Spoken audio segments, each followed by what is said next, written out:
Everyone, welcome to our online chemistry class. यहाँ हम objective chemistry की स्टडी कर रहे हैं। ऑब्जेक्टिव केमिस्ट्री के अंतर्गत बोर्ड एग्जाम और कॉम्पिटिटिव एग्जाम में आए हुए ऑब्जेक्टिव टाइप क्वेश्चंस को हम एक ही स्थान पर उपलब्ध कराने का प्रयास कर रहे हैं। यहाँ पर हम एल्कोहल, फिनॉल, ईथर से संबंधित ऑब्जेक्टिव क्वेश्चंस को समझेंगे और ये हमारा सेकंड वीडियो लेक्चर है। इस वीडियो लेक्चर को देखने से पहले दो बातें आपको ध्यान रखनी है कि आपको एल्कोहल, फिनॉल, ईथर से संबंधित थ्योरेटिकल नॉलेज कंप्लीट होनी चाहिए। इसके लिए आप हमारी थ्योरेटिकल वीडियो लेक्चर्स की हेल्प ले सकते हैं, जो कि आपको चैनल के प्ले लिस्ट में जाकर मिल जाएंगे और मैं उन वीडियो का लिंक नीचे डिस्क्रिप्शन बॉक्स में प्रोवाइड कराने का प्रयास करूंगा। इनकी पीडीएफ फाइल भी हमारे पास अवेलेबल है। यदि आपको पीडीएफ फाइल चाहिए तो आप व्हाट्सएप ग्रुप पर संपर्क करके या कमेंट बॉक्स में कमेंट करके उसको मंगवा सकते हैं। दूसरी बात यह है कि इस वीडियो लेक्चर को देखने से पहले आप एक बार फर्स्ट वीडियो लेक्चर देख लीजिएगा, क्योंकि हमने उसको काफ़ी डिटेल से बनाया है। क्वेश्चन तो वहाँ पर हमने कम ही करे हैं, लेकिन उनको डिस्क्राइब बहुत डीपली किया है। जब हमने ऑब्जेक्ट टाइप क्वेश्चंस को डिस्क्राइब किया है तो हम सही आंसर की बात तो करते ही करते हैं, साथ में गलत आंसर गलत क्यों है इसको भी समझाने का प्रयास करते हैं, जिससे कि हमें ये समझ में आ जाए कि गलत आंसर किस लिए गलत है। इस वीडियो लेक्चर को आप अपने मित्रों को शेयर कीजिएगा, जिससे कि एक कॉम्पिटिटिव माहौल आपके बीच प्रोड्यूस हो सके। ये कॉम्पिटिटिव माहौल ही आपको एग्जाम या कंपटीशन को क्लियर करने में हेल्प करेगा। तो आइए अपने नेक्स्ट क्वेश्चन की स्टडी करते हैं। देखिए, क्वेश्चन में कह रहे हैं कि फिनोल सरलता से नाभिक स्नेही प्रतिस्थापन अभिक्रिया नहीं देते हैं। नाभिक स्नेही न्यूक्लियोफिलिक सब्स्टिट्यूशन रिएक्शन फिनोल नहीं देते हैं। आपको ध्यान देना है कि जो फिनोल है जिसमें कि बेंजीन न्यूक्लियस पाई जाती है वह इलेक्ट्रॉन स्नेही प्रतिस्थापन अभिक्रिया अर्थात इलेक्ट्रोफिलिक सब्स्टिट्यूशन रिएक्शन देते हैं। ये 4 प्रकार की होती हैं: हैलोजिनेशन, नाइट्रेशन, सल्फोनेशन और फ्रीडल क्राफ्ट रिएक्शन। आइए अपने क्वेश्चन पर लौटते हैं। तो ये कहना है फिनॉल नाभिक स्नेही प्रतिस्थापन अभिक्रिया नहीं देते हैं और 4 ऑप्शन इन्होंने दे रखे हैं। क्या कारण है कि ये नाभिक स्नेही प्रतिस्थापन अभिक्रिया नहीं देते हैं? तो मैं फिर से बार बार आपको एक बार रिपीट कर देता हूँ। नाभिक स्नेही अभिक्रियाएं वह होती हैं जो कि नाभिक स्नेही से कंप्लीट होती हैं। नाभिक स्नेही वह होते हैं जो ऋणावेशित होते हैं। ऐसे परमाणु या परमाणु समूह जो ऋणावेशित हैं और धनावेशित केंद्रों को पसंद करते हैं वह नाभिक स्नेही कहलाते हैं। तो 4 ऑप्शन यहाँ पे दे रखे हैं। फिनॉल अम्लीय प्रवृत्ति के होते हैं। कार्बन OH बॉन्ड में आंशिक द्विबंध उत्पन्न हो जाता है। कार्बन कार्बन बॉन्ड में आंशिक द्विबंध उत्पन्न हो जाता है। फिनॉक्साइड आयन अस्थायी होता है। तो चौथा ऑप्शन तो पहली दृष्टि में इसका गलत है। फिनॉक्साइड आयन रेजोनेंस प्रदर्शित करता है और वह स्टेबल होता है। क्वेश्चन नंबर 8 में हमने बहुत ही डिटेल से इसको एक्सप्लेन किया है। आप क्वेश्चन नंबर 8 जो कि फर्स्ट वीडियो लेक्चर में है उसको देखिएगा। फिनॉल अम्लीय प्रवृत्ति के होते हैं, ये भी यहाँ पर इस सवाल का आंसर नहीं हो सकता। फिनॉल अम्लीय प्रवृत्ति के होते हैं क्योंकि वह हाइड्रोजन त्याग देते हैं और इस प्रकार से फिनॉक्साइड आयन बनाते हैं। ये है फिनॉक्साइड आयन।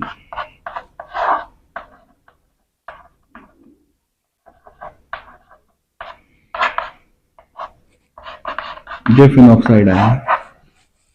अब ये जो फिनॉक्साइड आयन है इसमें रिजोनेंस हो जाता है और इस प्रकार से कार्बन ऑक्सीजन के मध्य द्विबंध उत्पन्न हो जाता है। इस प्रकार से अब चूंकि यहाँ पे ऋणावेश है और ऋणावेश होने के कारण कोई भी नाभिक स्नेही जिस पे कि ऋणावेश होगा वो इस पर अभिक्रिया नहीं करेगा, केवल इलेक्ट्रॉन स्नेही ही यहाँ पर अभिक्रिया करेगा। तो इसका सही रीजन है कार्बन OH बंध में आंशिक द्विबंध उत्पन्न हो जाते हैं। द्विबंध उत्पन्न हो गए, बेंजीन न्यूक्लियस पर ऋणावेश आ गया तो फिर नाभिक स्नेही जिस पर कि ऋणावेश होता है वो उसकी ओर अट्रैक्ट नहीं होगा। तो सही आंसर इसका बी पॉइंट है। समझने की कोशिश करिएगा। अगर आपको दिक्कत या परेशानी आती है तो आप उसको कमेंट बॉक्स में या फिर व्हाट्सएप ग्रुप पर पूछ सकते हैं। आइए नेक्स्ट क्वेश्चन की स्टडी करते हैं। Ortho hydroxy benzyl alcohol PCl5 से अभिक्रिया करके देगा। Ortho hydroxy benzyl chloride 2 chloromethyl phenol, ortho chloromethyl chlorobenzene 4 hydroxy methyl phenol. तो ortho hydroxy benzyl alcohol, benzyl alcohol, benzyl alcohol तो ये हुआ, ऑर्थो पे हाइड्रोक्सी है, ऑर्थो पोजीशन ये हुई। इसकी PCl5 से अभिक्रिया करा दीजिए, ये वाला OH हट जाएगा, यहाँ पर Cl लग जाएगा,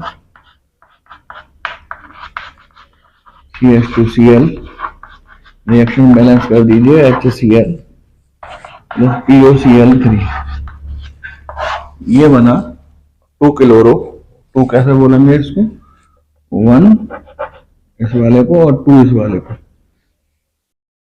2 क्लोरो मिथाइल, ये chloro methyl, 2 chloro methyl, 2 chloro methyl phenol, इतना हिस्सा जो है इसका फिनॉल है, तो ये वाला ऑप्शन इसका सही है, 2 क्लोरो मिथाइल फिनॉल। आइए नेक्स्ट क्वेश्चन की स्टडी करते हैं। निम्नलिखित में से कौन सा अभिकर्मक एथिल अल्कोहल से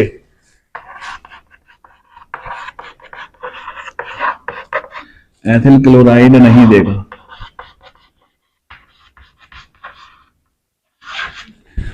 तो PCl5 OH हटा देते हैं, Cl लगा देते हैं, ये तो सही है आंसर। NaCl ये काम नहीं करते हैं, SOCl2 ये काम कर लेते हैं और शुद्ध इथाइल क्लोराइड हमको मिलते हैं, और HCl और ZnCl2 भी ये कार्य कर लेते हैं कि OH हटा करके वह Cl लगा देते हैं। तो सही आंसर है इसका NaCl, क्योंकि ये एथिल अल्कोहल को एथिल क्लोराइड में नहीं बदले। ये नेक्स्ट क्वेश्चन की स्टडी करते हैं। बोर्ड पॉइंट ऑफ व्यू से एक इंपॉर्टेंट क्वेश्चन है। ये कह रहे हैं सांद्र H2SO4 की उपस्थिति में सांद्र HNO3 फिनॉल के साथ अभिक्रिया करने पर क्या देगा। Ortho nitrophenol, 2,4,6 try nitrophenol, para nitrophenol, Meta nitrophenol. एक अच्छा ऑब्जेक्टिव टाइप क्वेश्चन है। यहाँ पर फिनॉल का नाइट्रेशन हो रहा है, और जब फिनॉल का नाइट्रेशन होता है तो उसकी ऑर्थो और पैरा पोजीशन पर NO2 ग्रुप आ जाते हैं। इस प्रकार से ये अभिक्रिया कंप्लीट होगी।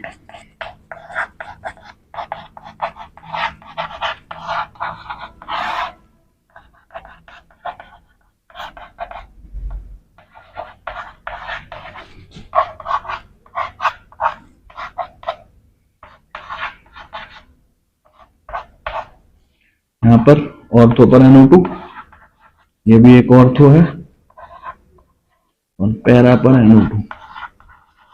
1 2 3 4 5 6 क्या बनेगा, 2,4,6 ट्राई नाइट्रोफिनॉल। ट्राई नाइट्रोफिनॉल को हम TNP कहते हैं, और ये एक एक्सप्लोजिव है। इसका इस्तेमाल चट्टानें और सुरंगें बनाने में, पहाड़ तोड़ने में करते हैं। तो एक अच्छा ऑब्जेक्टिव टाइप क्वेश्चन है। तो आइए नेक्स्ट क्वेश्चन की स्टडी करते हैं। एक अच्छा क्वेश्चन है जो कि आपके अनेक कॉन्सेप्ट क्लियर करेगा। एक यौगिक X जिसका अणु सूत्र C3H8O है, C3H8O, ये ऑक्सीकरण करने पर C3H6O2 Y देता है। तो कह रहे हैं कि X क्या हो सकता है, CH3CH2O CH3, CH3CHOH CH3 और CH3CH2 CH2OH CH3CH2 CHO। देखिए यहाँ पर ये जो X है ये CnH2n+2 O सूत्र का पालन करता है, और यहाँ पर जो N की वैल्यू है वह 3 है। इस सूत्र के द्वारा दो क्रियात्मक समूह बनते हैं, एल्कोहल और ईथर। यहाँ पर ईथर ऑक्सीकृत नहीं होते हैं, तो यहाँ पर जो A ऑप्शन है वो तो गलत हो गया, क्योंकि इनका तो ऑक्सीकरण होगा नहीं।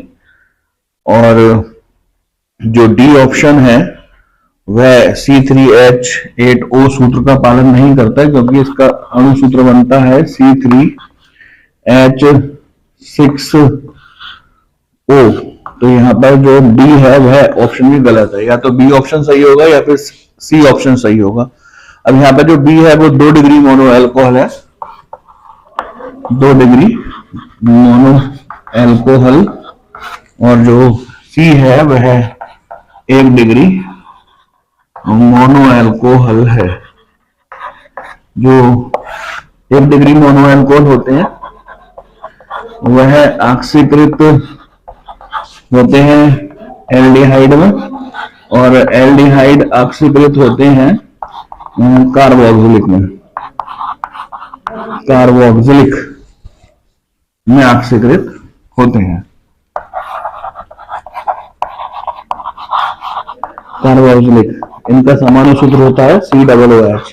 अब यहाँ पे 2 O है तो इसका फॉलो कर रहे हैं ये C3H6O2 2 O के द्वारा, जबकि जो 2 डिग्री मोनो एल्कोहल है, 2 डिग्री मोनो एल्कोहल ऑक्सीकृत होते हैं कीटोन में।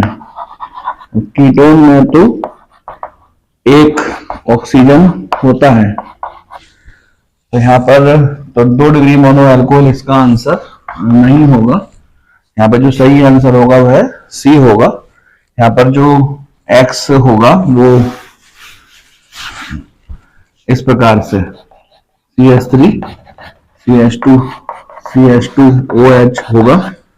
जब इसका हम ऑक्सीकरण कर देंगे तो हमको कार्बोक्सिलिक CH3 CH2 COOH अर्थात C3H6O2 सूत्र के यौगिक मिल जाएंगे। तो अच्छा सवाल है जो आपके काफी कॉन्सेप्ट क्लियर करता है। एक बार फिर से आपको रिवाइज कर देता हूं कि 1 डिग्री मोनो एल्कोहल का ऑक्सीकरण संगत एल्डिहाइड में होता है, और जो पुनः ऑक्सीकृत होकर के संगत कार्बोक्सिलिक यौगिक देते हैं, कार्बोक्सिलिक अम्ल समूह के यौगिक देते हैं। 2 डिग्री मोनो एल्कोहल का ऑक्सीकरण संगत कीटोन में होता है, जबकि 3 डिग्री मोनो एल्कोहल ऑक्सीकृत नहीं होते। तो यही कॉन्सेप्ट यहाँ पर हमने अप्लाई किया है और इसको हमने बहुत ही डिटेल से अपने थ्योरेटिकल वीडियो लेक्चर में एक्सप्लेन भी किया है। आप एल्कोहल फिनॉल ईथर का सेकंड वीडियो लेक्चर देख करके आप अपने कॉन्सेप्ट को क्लियर कर सकते हैं। आइए नेक्स्ट क्वेश्चन की स्टडी करते हैं। ये क्वेश्चन हमने बहुत ही डिटेल से ऑब्जेक्टिव केमिस्ट्री के हम फर्स्ट वीडियो लेक्चर में समझाया है। क्वेश्चन नंबर 8 के रूप में वहां पर हमने इसको लिया है, तो एक बार आप उसको देख लीजिएगा तो आपको कॉन्सेप्ट क्लियर हो जाएगा। यहाँ पर ये बोल रहे हैं कि निम्नलिखित यौगिकों को अम्लीय लक्षण के घटते क्रम में व्यवस्थित कीजिए। तो वह कंपाउंड जो कि सबसे ज्यादा अम्लीय है उसको यहाँ पर हमें सबसे पहले व्यवस्थित करना है। देखिए यहाँ पर जो बेंजीन है, बेंजीन में OH ग्रुप लगा हुआ है, तो OH ग्रुप के कारण ये अम्लीय लक्षण प्रदर्शित करता है। अब यहाँ पर यदि हमने बेंजीन न्यूक्लियस, जिसको कि हम फिनॉल बोल दे रहे हैं, फिनॉल अम्लीय लक्षण प्रदर्शित करता है, यदि हमने फिनॉल में CH3 ग्रुप लगा दिया है तो CH3 ग्रुप फिनॉल की अम्लीय लक्षण को घटा देता है, जबकि NO2 ग्रुप फिनॉल के अम्लीय लक्षण को बढ़ा देता है। तो यहाँ पर जो सबसे अधिक अम्लीय यौगिक होगा वह सेकंड वाला है, पैरा नाइट्रोफिनॉल सबसे ज्यादा अम्लीय होगा, और उससे कम अम्लीय होगा फिनॉल, और सबसे कम अम्लीय होगा पैरा मेथाइल फिनॉल। तो यहाँ पर इनको घटते क्रम में व्यवस्थित किया है, तो सबसे ज्यादा अम्लीय लगाइएगा आप सेकंड को। तो सेकंड में एक तो A ऑप्शन है और एक B ऑप्शन है, और उसके बाद लगाइएगा फिनॉल को थर्ड वाले को। तो इसमें ये जो है B ऑप्शन यहाँ पर सही हो गया। एक बार मैं आपको फिर से रिवाइज करा देता हूँ। अगर हम फिनॉल में CH3 ग्रुप लगा देते हैं तो CH3 group electron releasing group है, ये फिनॉल की अम्लीय लक्षण को कम कर देता है, जबकि NO2 group electron withdrawing group है, ये फिनॉल के अम्लीय लक्षण को बढ़ा देता है। और यदि आपको डिटेल से समझना है तो आप इसको हमारे theoretical video lecture alcohol phenol ether के सेकंड वीडियो लेक्चर में समझ सकते हैं। और थोड़ा बहुत मैंने इसको आपको ऑब्जेक्टिव केमिस्ट्री जो कि एल्कोहल फिनॉल ईथर के की है फर्स्ट पार्ट, उसके क्वेश्चन नंबर 8 में भी मैंने इसको अच्छे तरीके से डिस्क्राइब किया है। आइए नेक्स्ट क्वेश्चन की स्टडी करते हैं। इस क्वेश्चन का आंसर आपको खुद ही देना है और इसको कमेंट बॉक्स में लिखिएगा। कहते हैं निम्नलिखित यौगिक का आईयूपीएसी नाम दीजिए। एक यौगिक दे रखा है, इसका आईयूपीएसी नाम आपको देना है। 4 ऑप्शन दे रखे हैं। इन 4 ऑप्शन में से जो सबसे अच्छा ऑप्शन आपको लगता है उसको कमेंट बॉक्स में लिखिएगा। इस क्वेश्चन को करने के लिए मैं आपसे कहना चाहूंगा कि आप हमारे वीडियो लेक्चर देख सकते हैं जो कि हमने आईयूपीएसी एल्कोहल फिनॉल के ऊपर बनाया है। प्ले लिस्ट में जाइएगा और वहां पर आईयूपीएसी का जो प्ले लिस्ट है उसको सेलेक्ट करके उसमें से जो एल्कोहल फिनॉल ईथर से संबंधित आईयूपीएसी है उसको देखिएगा। आपकी हेल्प के लिए मैं बता दूं, इसकी जो नंबरिंग होगी वो यहाँ से होगी, क्योंकि उस कार्बन को स्मॉलेस्ट नंबर देते हैं जिस पर कि कोई फंक्शनल ग्रुप लगा होता है। यहाँ पे फंक्शनल ग्रुप के रूप में OH ग्रुप लगा हुआ है 1 2 3 4। बहुत कुछ आपको यहाँ से हेल्प मिल गई होगी। वह कार्बन जिस पर कि OH ग्रुप लगा हुआ है उसको 1 नंबर दिया हुआ है। तो इन 3 ऑप्शन में से कोई एक ऑप्शन सही होगा। और 2 पे ब्रोमीन लग रहा है और 3 पे मिथाइल लग रहा है। तो बी और डी, इन बी और डी में से कोई सा एक ऑप्शन सही होगा। बाकी आप कमेंट करके बताइएगा कि आपको कौन सा ऑप्शन सही लगा। आइए नेक्स्ट क्वेश्चन की ओर बढ़ते हैं। इस क्वेश्चन का आंसर भी आपको स्वयं ही सिलेक्ट करना है। एक यौगिक दे रखा है, उसका आईयूपीएसी नाम आपसे पूछ रहे हैं। पहली दृष्टि में पता चल जाता है कि ये यौगिक ईथर का है। ईथर के लिए हम ऑक्सी का इस्तेमाल करते हैं। देखिए ईथर ROR सूत्र के यौगिक होते हैं। इसमें हो सकता है कि एक और छोटा एल्काइल लग रहा हो और एक और बड़ा एल्काइल लग रहा हो। तो जो छोटा एल्काइल होता है उसमें हम ऑक्सी लगा देते हैं। फिर से आपसे वही बात कहूंगा कि आप हमारे चैनल के प्ले लिस्ट में जाकर के आईयूपीएसी से संबंधित प्ले लिस्ट सर्च करिएगा और वहाँ पे ईथर से संबंधित आईयूपीएसी को हमने बहुत डिटेल से समझाया है। 11th क्लास के जितने भी आईयूपीएसी ईथर से संबंधित हैं वो हमने वहां पर लेकर के चले हैं। इसकी नंबरिंग इस प्रकार से कर देंगे 1 2 3। तो इतनी बात तो आपको समझ में आ गई कि इसमें ऑक्सी यहाँ पे लगेगा, मेथॉक्सी होगा। ये भी मेथॉक्सी है, ये भी मेथॉक्सी है, ये भी मेथॉक्सी है। तो A B C में से कोई एक आंसर इसका सही होगा। और 2 पर जाकर के ये जुड़ रहा है, 2 पोजीशन पे जाकर के ये जुड़ा हुआ है। तो या तो इसमें बी ऑप्शन सही होगा या फिर सी ऑप्शन सही होगा। तो प्रोपेन 1 2 3 कार्बन से प्रोपेन है ये। तो सी वाला आंसर जो है इसका सही होगा, 2 मेथॉक्सी प्रोपेन। तो एक अच्छा सवाल है। अगर आपको कोई कठिनाई या परेशानी आती है तो आप कमेंट बॉक्स में उसको पूछ सकते हैं। आइए नेक्स्ट क्वेश्चन की स्टडी करते हैं। नेक्स्ट क्वेश्चन में ये कह रहे हैं ईथर बनाने की विलियमसन संश्लेषण है SN1 अभिक्रिया, विलोपन अभिक्रिया, SN2 अभिक्रिया, नाभिक स्नेही योग अभिक्रिया। तो पहले एक बार हम विलियमसन संश्लेषण अभिक्रिया के बारे में जान लेते हैं। विलियमसन संश्लेषण अभिक्रिया में एल्काइल हैलाइड की अभिक्रिया सोडियम एल्कोक्साइड से करा देते हैं तो हमको ईथर प्राप्त होते हैं। ये ईथर सम्मित और असम्मित दोनों प्रकार के हो सकते हैं। जब R और R' एक जैसे होते हैं तो इस प्रकार से सम्मित ईथर प्राप्त होते हैं, और जब R और R' अलग अलग प्रकार के होते हैं तो असम्मित ईथर प्राप्त होते हैं। तो विलियमसन संश्लेषण अभिक्रिया के द्वारा हम ईथर बनाते हैं। तो यहाँ पर हमको ध्यान देना है कि विलियमसन संश्लेषण अभिक्रिया SN2 प्रकार की अभिक्रिया है। एक अच्छा सवाल है, इसको आप ध्यान रखिएगा। और यदि आपको ज्यादा डिटेल से समझना है तो आप हमारे चैनल के प्ले लिस्ट में जाकर के नेम रिएक्शन की सीरीज सर्च करिएगा। वहां पर हमने विलियमसन संश्लेषण अभिक्रिया को बहुत अच्छे से डिटेल में समझाया है। आइए नेक्स्ट क्वेश्चन को देखते हैं। एक रिएक्शन दे रखी है। इस रिएक्शन को पूछा है कि ये कौन सी रिएक्शन है, इसका नाम बताइएगा। 4 ऑप्शन दे रखे हैं। विलियमसन संश्लेषण, सतत विलियमसन ईथरीकरण, इटार्ड अभिक्रिया, गाटरमैन अभिक्रिया। तो आप यहाँ पर देख सकते हैं कि ये सोडियम एल्कोक्साइड है और ये जो है एल्काइल हैलाइड है। जब सोडियम एल्कोक्साइड और एल्काइल हैलाइड आपस में रिएक्शन करते हैं तो ईथर बनता है। और इस रिएक्शन को हम विलियमसन संश्लेषण अभिक्रिया कहते हैं। इससे पहले वाले क्वेश्चन में भी हमने इसको डिस्कस किया है। सतत विलियमसन ईथरीकरण में अगर हम बात करें, सतत विलियमसन ईथरीकरण, तो इसमें हम एल्कोहल,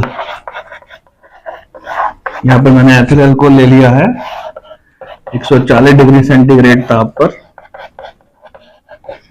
सांद्र H2SO4 से अभिक्रिया करा देंगे। 2 मॉलिक्यूल ले लेते हैं यहां पर और इस प्रकार से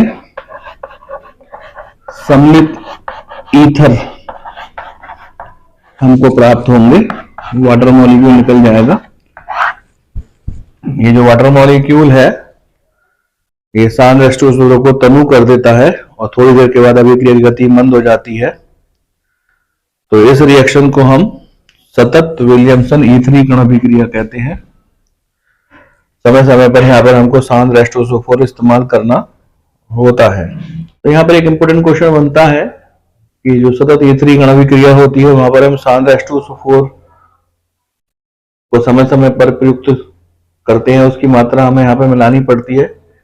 क्यों? क्योंकि इस अभिक्रिया में जल बनता है और जल के बनने से सांद्र H2SO4 तनु हो जाता है। यदि हम सांद्र H2SO4 के स्थान पर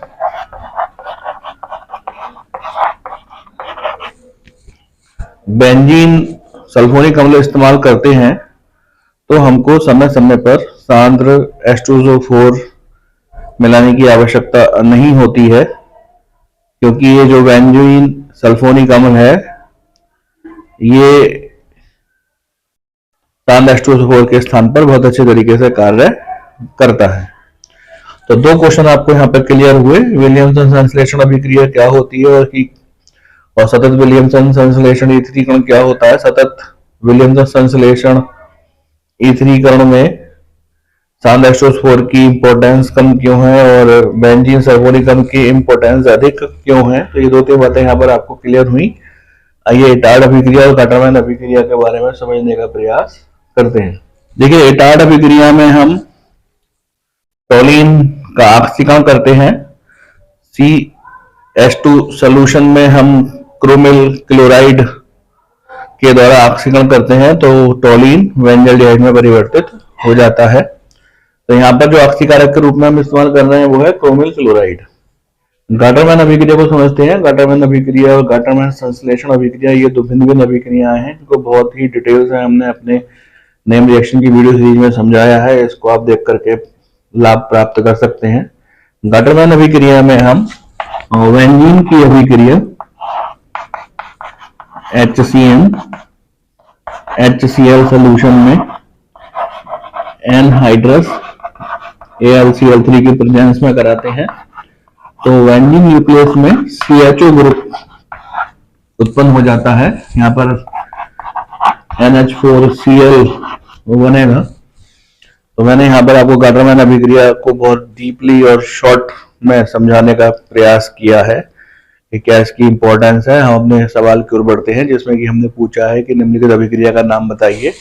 एक रिएक्शन दे रखी है, इस अभिक्रिया का नाम विलियमसन संश्लेषण अभिक्रिया है क्योंकि इसमें सोडियम एल्कोक्साइड और एल्काइल हैलाइड आपस में रिएक्शन करके ईथर का निर्माण करते हैं।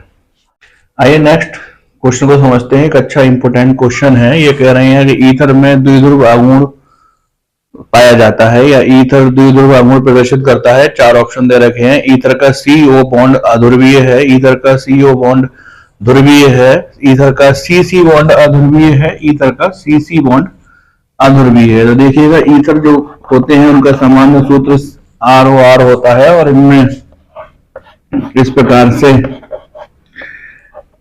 111.7 डिग्री का बॉन्ड एंगल पाया जाता है।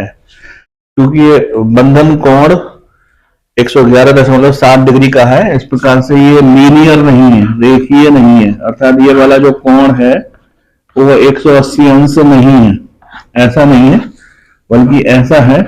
अतः इसमें द्विध्रुव आघूर्ण पाया जाता है। इस प्रकार से इसका जो नेट रिजल्टेंट होता है, देखिए यहाँ पर कार्बन और ऑक्सीजन, इसमें ऑक्सीजन की इलेक्ट्रोनेगेटिविटी ज्यादा होती है, ऑक्सीजन साझे के इलेक्ट्रॉनों को अपनी ओर आकर्षित कर लेगा और इस प्रकार से इसमें डाइपोल उत्पन्न होता है, और एक डाइपोल इसमें इस प्रकार से उत्पन्न होता है, जिसका नेट डाइपोल जो है वो इस प्रकार से होता है।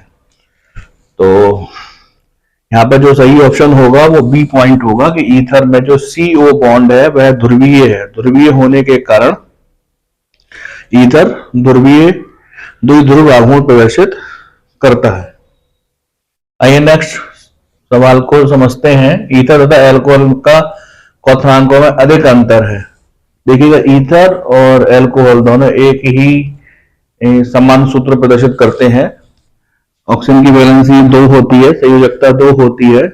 यदि ये दोनों संयोजकताएं एल्काइल से अटैच हैं तो वह ईथर कहलाता है, और यदि ये दोनों संयोजकताओं में से एक हाइड्रोजन से और दूसरी एल्काइल से अटैच है तो वह एल्कोहल कहलाता है। तो सवाल इसलिए उत्पन्न हुआ कि जब दोनों के फैमिली एक ही है, दोनों का समान सूत्र एक जैसा ही है, CnH2n + 2O, तो इनके क्वथनांकों में अंतर क्यों होता है?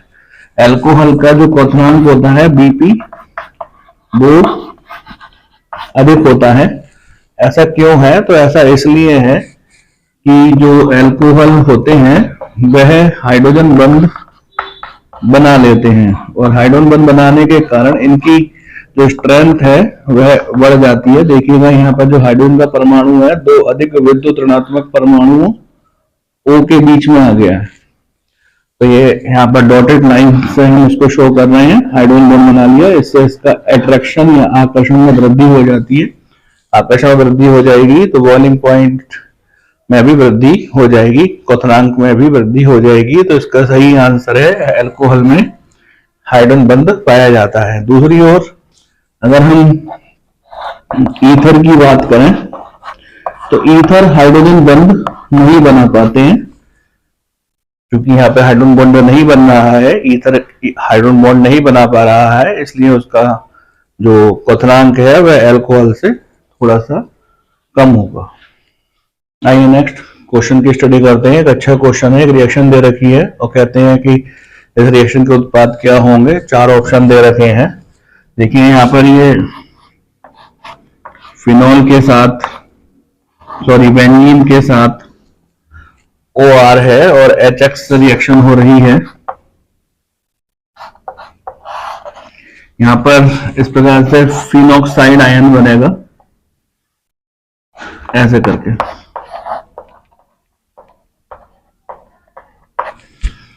प्लस कार्बोधन आयन। अब इस कार्बोधन आयन के साथ HX का X रिएक्शन कर जाएगा, HX इस प्रकार से टूटेगा। तो इस वाले सोडियम, इस वाले फिनॉक्साइड आयन की रिएक्शन इस हाइड्रोजन आयन से होगी और फिनॉल बनेगा प्लस RX। ये क्यों बना? क्योंकि ये स्टेबल ज्यादा होगा, तो इसका सही ऑप्शन होगा A। तो यहाँ पर ये जो हैलोजन एसिड है, इनकी ईथर से रिएक्शन करने की जो घटता क्रम होगा वो HI बहुत तेजी से रिएक्शन करेगा, HBr उससे मंद गति से रिएक्शन करेगा, और HCl यहाँ पर और हल्के से रिएक्शन करेगा, मंद गति से भी करेगा, क्योंकि इनकी इलेक्ट्रोनेगेटिविटी का ये बढ़ता क्रम है। I की इलेक्ट्रोनेगेटिविटी कम होती है, Br की उससे ज्यादा होती है, Cl की इलेक्ट्रोनेगेटिविटी सबसे ज्यादा होती है। तो ये जो HCl के बीच बनने वाला बॉन्ड है, अधिक इलेक्ट्रोनेगेटिविटी के कारण, Cl की अधिक इलेक्ट्रोनेगेटिविटी के कारण ये टूटेगा नहीं, या सरलता से नहीं टूटेगा, जबकि HI में I की इलेक्ट्रोनेगेटिविटी कम है, HI के बीच बनने वाला बॉन्ड सरलता से टूट जाएगा और ये तेजी से रिएक्शन कर लेगा। आइए नेक्स्ट क्वेश्चन की स्टडी करते हैं। इसमें कह रहे हैं फिनॉल में CO बॉन्ड टूटता है, Na के द्वारा, K के द्वारा, Zn के द्वारा और Ca के द्वारा। तो आपको ध्यान रखना होगा कि फिनॉल में C और O के बीच जो बनने वाला बॉन्ड है वह Zn के द्वारा इजीली टूट जाता है, बेंजीन बन जाएगी और ZNO बन जाएगा। तो इसका सही ऑप्शन है ZN। तो इस प्रकार ये वीडियो लेक्चर यहाँ पर कंप्लीट होता है। इस वीडियो लेक्चर में हमने लगभग फर्स्ट वीडियो लेक्चर को मिला करके 25 ऑब्जेक्टिव टाइप क्वेश्चन की स्टडी कर ली है। जैसे मैंने आपको पहले भी बताया था कि ऑब्जेक्टिव टाइप केमिस्ट्री में अल्कोहल और फिनॉल ईथर की अनलिमिटेड सीरीज की हम बात करेंगे, जिसमें हम बहुत सारे क्वेश्चंस को डिस्कस करेंगे और ये जो सीरीज होगी वो आगे को ऐसी ही बढ़ती चली जाएगी। इन क्वेश्चंस को देखने से पहले एक बार आप अपनी थियोरेटिकल नॉलेज कंप्लीट कर लीजिएगा, जिसके लिए आप हमारे PDF फाइल्स और जो थियोरेटिकल लेक्चर्स हैं उनकी हेल्प ले सकते हैं। इनका लिंक नीचे डिस्क्रिप्शन बॉक्स में आपको मिल जाएगा। साथ में आपको IUPAC से संबंधित वीडियो लेक्चर्स और नेम रिएक्शन से संबंधित वीडियो लेक्चर्स भी देखने होंगे। आप अपनी बुक की भी हेल्प ले सकते हैं। अपने मित्रों को इस वीडियो लेक्चर को शेयर कीजिएगा। कोई कठिनाई या परेशानी आती है तो आप उसको कमेंट बॉक्स में या फिर व्हाट्सएप ग्रुप पर पूछ सकते हैं। अब हम अपने नेक्स्ट वीडियो लेक्चर में मिलेंगे।